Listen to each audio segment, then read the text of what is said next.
we keep doing things even though they're bad for us. That's kind of like how human beings are. And as a coach, I've seen this, and preparing for this video, I was thinking about one of my clients some years ago who was brought up in a bad environment, and she was on pills and drugs and alcohol and all of this, but it got worse and worse and worse. So we had a session, and in that session, she told me about that she was cutting herself. She was a cutter, and she was cutting herself to punish herself, because when she did something stupid, she would put herself down and she would cut herself. And when we had that session, I remember quite clearly, it came to her for the first time, wow, I am punishing myself for doing or having stupid thoughts about myself, and I'm cutting myself. And I'm not saying that session changed it all for her, but it helped her a lot. And we released a lot of stuff going on inside of her. And why am I sharing this? I'm sharing this because it's how it is for most people, that we do things that's actually not good for us. I'm not saying we're punishing ourselves all the time, but if we take it on a wider scale, it's the same with the society. It's the same as I see it now in many ways, that the whole way the world is running right now is the same thing. We are hurting ourselves. We're doing bad stuff for ourselves.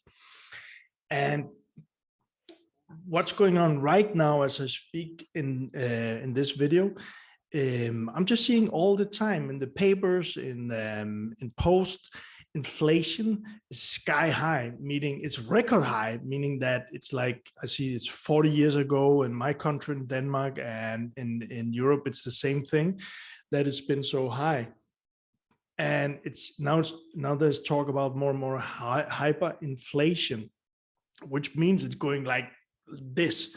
And inflation, in short, is just that it's getting more expensive to buy stuff, and people notice this. I see now posts about, this is what I put on gas on my car, and the markets are down, cryptos are down, there's a war going on still, there's a food crisis on the rise that we have not really heard so much about yet, but I have an idea that this is what will come. So what I'm saying in this intro to this video is that we're kind of hurting ourselves. We have been here before, and it's just happening again. And in this video, I will share some notes about a book, just a few thoughts about this book. I've read this, and I just finished this yesterday. I have just a few bullets and some thoughts and some examples, and I'm going to go through them. My name is Michael, and I call this the PLUSZEKS Crypto Corner. I've been in crypto for more than 5 years, and the latest couple of years I've invested more and wider in crypto, but also I've been reading more and more about it, trying to understand it. I'm getting more and more fascinated about it, and I'm just sharing as I go here my learnings.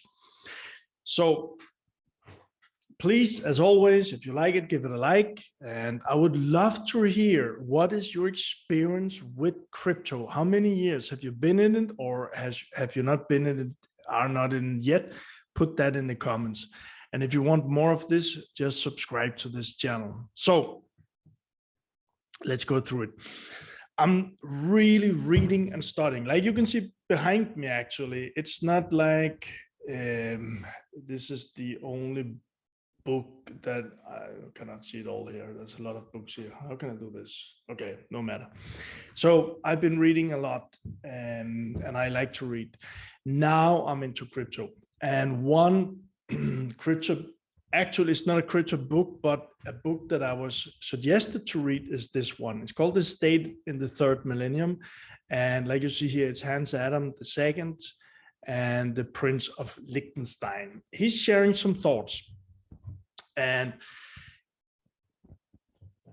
a lot of thoughts, actually, but I'm just going to share a couple of bullets and some thoughts, and also why this is interesting, why, in my perspective, why this is interesting when we talk about crypto. So number one is he's saying, and I use my own words here, obviously, that that the way the governments, the states, the countries are running today, it's not the way of the future. And the thing is that human beings are not satisfied with how it is today. And I see that. Probably you do too. I'm going to give you some examples soon. And he's kind of like putting out his ideas. And also in the book, there's an example, if you're really interested in this, if you really want to do something for your country, there's actually a link, I think even an email to something they created in Liechtenstein that would like to help other countries to go into this third millennium, the state of the third millennium. So the first bullet I got here,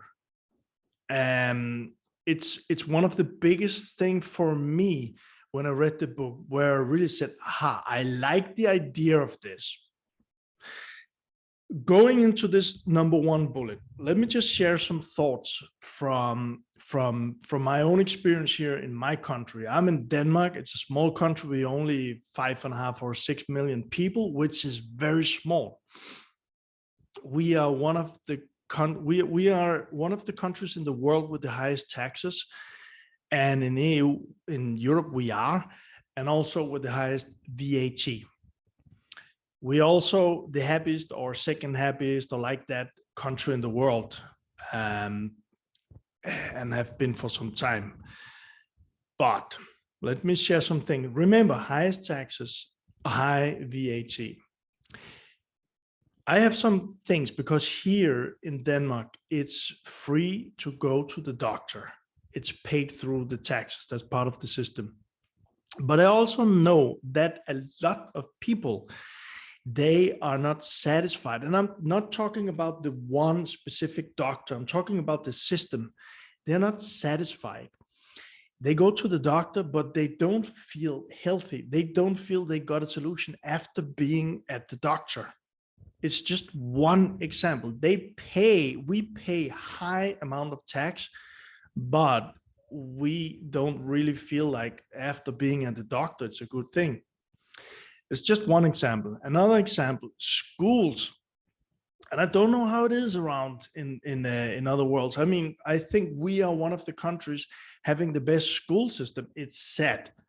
But I also know that there are a lot of people that are not satisfied with their kids' school. And even for me personally, I was not. So I had to figure out what to do. And on top of the taxes and these things, I pay for my daughter to get in a private school. And we are very satisfied. The money is well spent on this, but it shouldn't have to be like that, right? So that was the second example. I'm just picking something for this video. Third example is I was picking up a passport for my daughter. We were going to London to visit the Harry Potter Museum some month ago. I was sitting here at the community government stuff and waiting. And I heard like 2 or 3 people going up and asking the person working there. It's a state or government person. And I saw their faces. They were like even kind of like a little scared of going there. And I know that feeling. And they were kind of like not yelled at, but you know, the person working there talked down to the human being coming to get a service that he or she has paid for and paid a lot for. And I heard one of the conversations, one person was saying, but I spent my like 1 hour to get here. Nobody told me that I have to do this or whatever it was that you were supposed to do. Could you help me out with this? No, sorry. But I cannot go there anymore today and I need this thing ready. Yeah, I cannot help you. You should have looked into this by yourself. And it ended up this girl or woman had to leave, and she didn't look satisfied. She actually looked very sad going out of the government or the state thing here. And the whole thing, why I mention and take these things going into bullet number 1 here, is that it's like we are brought up with an idea, and that's what he also says in the book here, that we have to do good for the government, for our country, for our state. We have to do this. They are like on top. We have to do this. Where he says here in number 1 is, this is like the old way of thinking. Turn this all the way around. The new way should be actually that the state, the government, the country is there for the people. See, this is a game changer. We are not there as people for the government. The government is there for the people.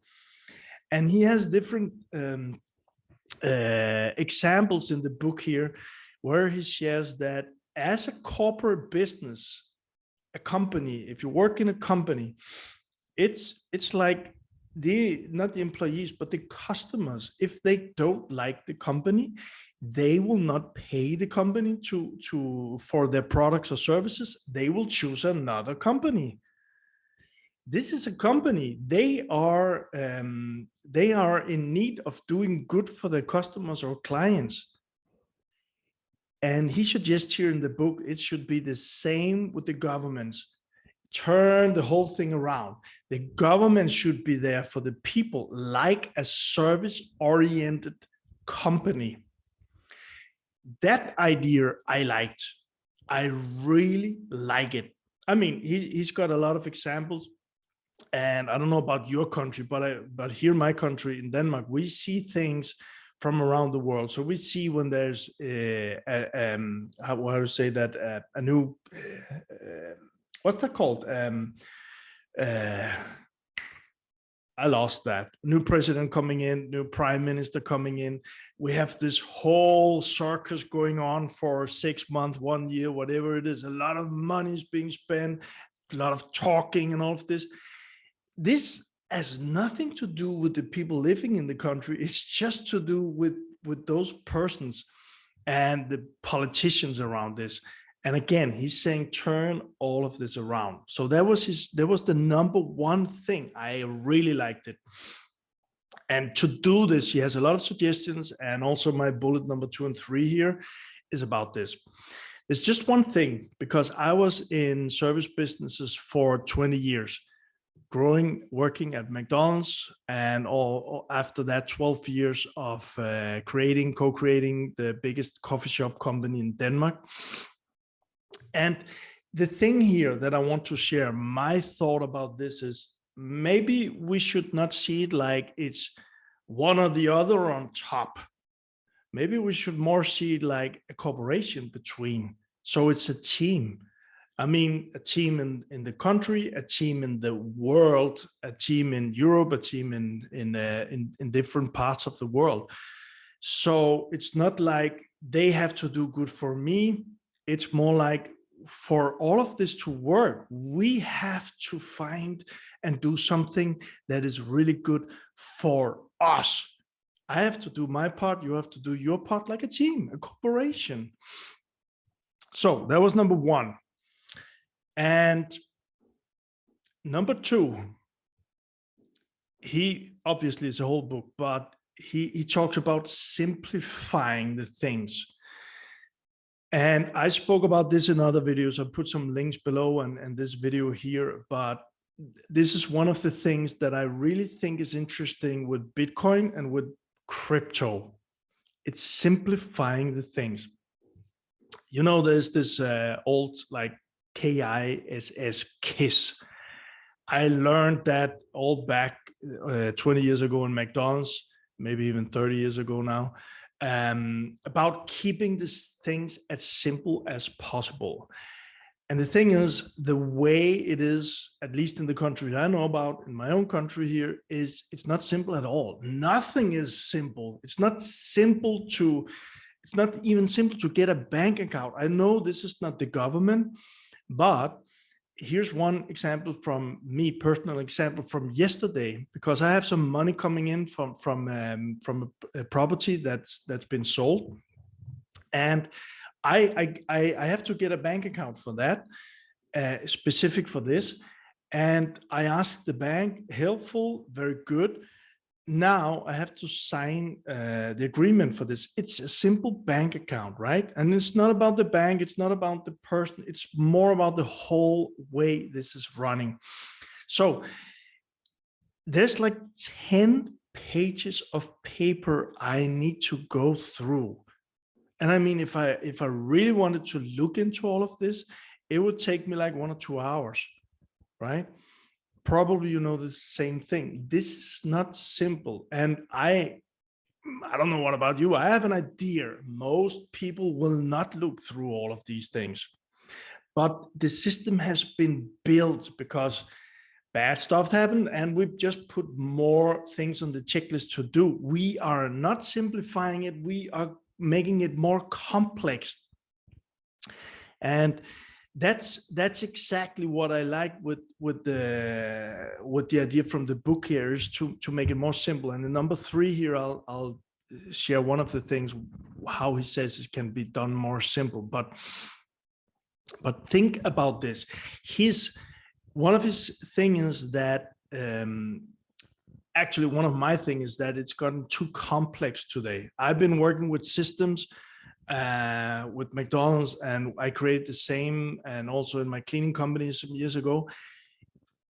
Making things into a system makes it much more easy and efficient and effective and all of this. So you can actually, as a business owner, you can scale it, and you can scale it a lot if it's in a system. If it's not, it's going to be too much.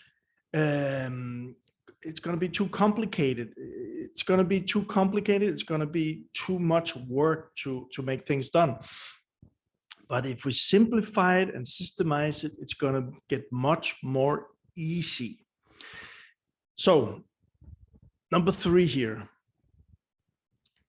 this is a big thing. He is like sharing his idea of taking, I'm going back to the complexity thing, because as I see it right now, the thing happening in the world, and this is my humble experience or what I see. So you can say anything you like to this, and please comment.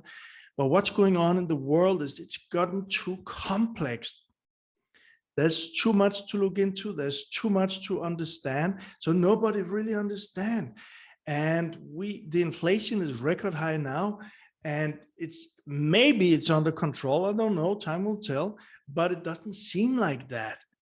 And the same thing with the whole world war going on. There's a lot of different arguments. But the thing is, it's not, for me at least, and a lot of people I see, follow, and also that I talk with, they don't understand actually what's going on. It's too complicated. So simplify the things. And this leads me into number 3 here from the same book. And number 3 here is actually that as we change the idea of the government today and into making more like a service based government, well, the thing is that the government should not have so many tasks. So it should be more like in small communities, and in those small communities, there is the tasks. There is all the things with taxes, all the things with actually what it is to be a human being. And that also was something that I really liked the idea of, because it would be much more less complex and more like there would be more clarity in what's all going on in the country, in the state, in the government. Instead of having in Denmark, I don't know how many people are there now, but there's a lot, and there's a lot of money going into the government to make this machinery running. But his suggestion here is actually to simplify that. So the government doesn't have all of these tasks that it has today, just a few ones. And he's even in the book writing some ideas. How big should the government be? It should be less, it should be much smaller. And then again, to make this work, the rest of how everything is to be a human being, a happy, healthy, loving human being, is actually in communities. And when I read this, I was like, this is interesting. And I'll share my idea about why this is interesting, because when I, especially in the coffee shop company, 12 years there, what we did, we were 50 shops, we were 500 people in the team, but we were only like 4 people working in the head office, and there were no other offices. We had franchise agreements with some of the bigger companies in Denmark, but the way we could do this was actually, like he's suggesting here, to have the coffee shop managers run the coffee shop by themselves. We give them a lot of how do you say that, free hands to make the best results with their team. So they have goals, they put up goals. We had some values for the whole company, we had some goals for the whole company, but we trusted in them to make the best. It was a simple way of running a business. In our country, it was a quite big business, and it worked. We had happy employees, we had happy guests, and in only 12 years, we grew. So I like that idea. And one more example about this is that I am in a community where we do swimming by the ocean, just on the other side of the road here. And we're 6,000 people in this community. It's kind of a very like free community, but it works like a community. But there's a board in the community, and there are just a few. I wouldn't even call them rules, but more like values of how to behave in this community. Those values, one of them is actually that when we meet somebody, when we are in the area, we say hi to them. It's a very nice human being value, if you could call it like that. Habit, action, very nice one. Just a few rules and values. The rest is just working and just being there. Sometimes some people, they have an idea for something that could be approved. We just have this now, and the board comes with some ideas, but the rest is talked in the community. It's so simple. Is there discussions? Yes. Will some people want to have their view like this should be it? Yes. Are there like somebody getting more like emotional about it? Yes.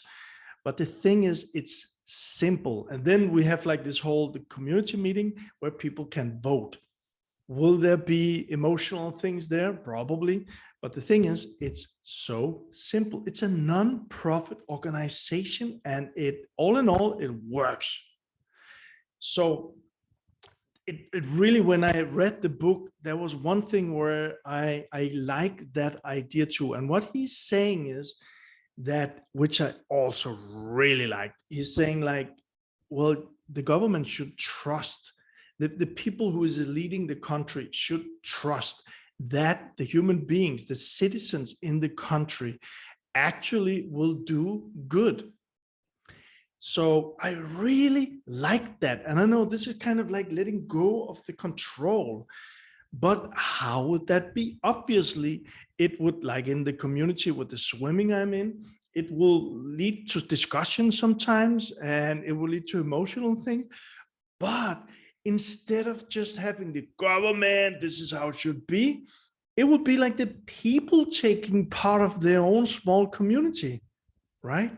So, and again, I'm in a small country, but I really had my aha moments when I read these things. So all in all, if I really wanted to share this, maybe I'm even going to a little bit more specific in some other videos, but I wanted to share it as the book was fresh in my mind. So I'll put the links to the book below, and I'll put the link to the to what I spoke about in this video. And I'll put a few links more to you, because I had an idea yesterday after reading the book and I just looked into it. I'm going to share some links to you in a moment. I'm also going to share down below a link. So if you want to sign up for my free email news with Crypto News, I'm sharing like a couple of times per week, and also letting you know when there's new videos or new stuff from me. You can sign up for free below. There's a link. And what my idea was actually to look into 3 different things yesterday, and I'm going to share the things so you can Google by yourself, but 3 things. Even maybe I even share the links that I found. Which are the richest countries in the world? Which are the best countries in the world? And which are the happiest countries in the world? And I did this because I was thinking, is there like some countries where we can see they are running like much better than other countries are? And what could we learn from them? That's like on a country scale. And it had my thoughts running after looking at this, and that's why I want to share it in this video, so you can go in and look at the links by yourself. And also, like ending up this video, I went into this book because I'm looking into cryptos, and I'm having my own ideas, as you will have yours probably. And a lot of people are tweeting and chatting and posting about these things. A lot of things are going on with the Bitcoin and crypto world right now. My thing about this is that the more we can systemize, and it's happening because everything is getting more technical, but the more we can systemize and the more we could put simple things into a code, like it is with Bitcoin and also possible cryptos, and we could actually have small communities running by the codes. And I know there's something called DAO going on with this right now. I know there are people like beginning to think about these things, but that could be very interesting. Like, not it should take over from the way that we are living, but working together with the way we are living. Then it would not be if it's one president or prime minister or king or whatever it is, or not, or another, sorry, but it's actually like this is what we agreed upon, and then it's just running. So that was my thoughts here. And as I started with, I would really like, if you like it, give it a like, and please comment below. I would actually love to hear which country you're in, so comment that below. And remember to subscribe if you want more of this. Last thing, as always, people do ask me, what would I suggest if they are not really into crypto yet or Bitcoin yet? So there's 2 things. Number 1 is to read some books, educate yourself about it, and be very aware. Look into who are the people, what is their purpose of what they're sharing. So you don't just follow someone that might not know what they're talking about, but really look into it, educate yourself, and hopefully also share it, like share your thoughts with other people, because you'll learn a lot by this, like I'm doing right now. So that's number 1. Number 2 suggestion is actually, if you are not into it, just start with a little small stake into Bitcoin, just to begin to understand it and to see how it's working, to begin to like, that's how it is. When you try something, you begin to understand more about it. You don't know if the water is cold or hot before you put your finger in it. If it's a swimming pool, don't do it with boiling water. But you look at a swimming pool, you don't know how the water is, you put your finger or toe into it to feel how is this, right? Same thing with the Bitcoin or crypto here. And that's it for this video. MichaelPluszek. I'll see you in the next one. Bye.